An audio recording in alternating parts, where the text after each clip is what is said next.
Secondary pupils will have to wear masks in the classroom when schools reopen on March 8, it was announced today. Older children will be asked to wear face coverings at their desks as well as in corridors until the end of term under the PM's roadmap to read.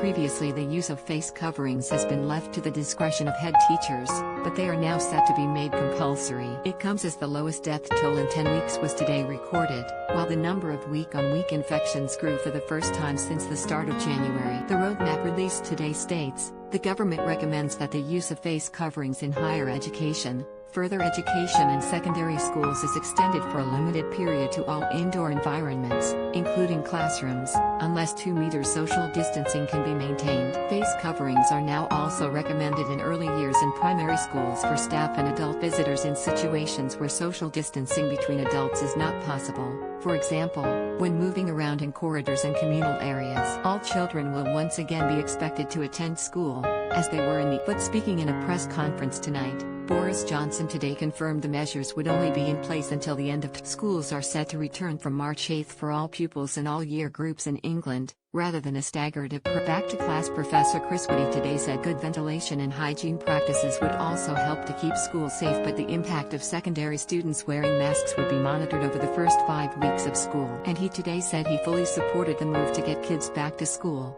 saying the face mask measures and increased testing would help ensure the safety of students. The chief medical officer said, it is absolutely universally accepted that there are huge advantages for children to be in school, mentally and physically, and for their education. If you keep children out of school, every child is disadvantaged. Professor Whitty said in contrast, the risk of COVID to kids was incredibly low, adding, we are confident that given the huge benefits of school, the residual risk is strongly in favor of children, primary and secondary, going to. And he said the Easter holidays in 5 weeks' time would provide a natural fire break if cases in schools started to grow. Children in Scotland and Wales started to go back today. Younger kids are returning in small numbers, before more join them, and the senior secondary pupils will need to stick to 2-meter social distancing within schools and on school buses, while COVID-19 testing will be made available to them. And ministers say that by March 8, the most vulnerable will have been vaccinated and that protection would have kicked in. The Prime Minister is preparing a major school safety campaign this week to convince parents children are safe, despite 9 teaching unions saying they want us. The PM faces huge opposition from unions over his plan, who have warned of a huge spike in cases if all kids go back at once. But a fresh labor civil war exploded once again after Sir Keir Starmer threw his weight behind a Big Bang opening, to the fury of left-wingers. And they were backed by the Archbishop of Canterbury, who said he was absolutely sure the government was right to prioritize the reopening of schools, saying, that is probably the most urgent thing. It's been the most urgent thing right the way through. It came as it emerged pupils will be given extra classes during the summer holidays to help them catch up with lessons missed. Speaking on Sunday morning,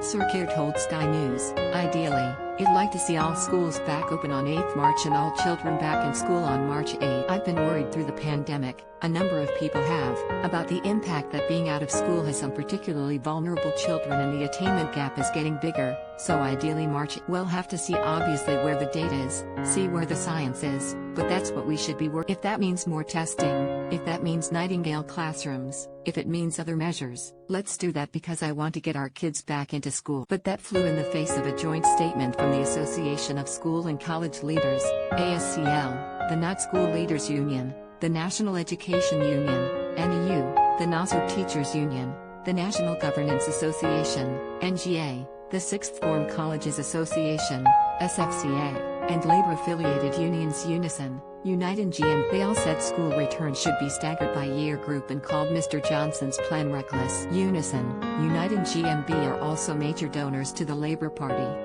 And former Shadow Chancellor John McDonnell also took to the airwaves on Sunday morning to demand that Labour listen to the union.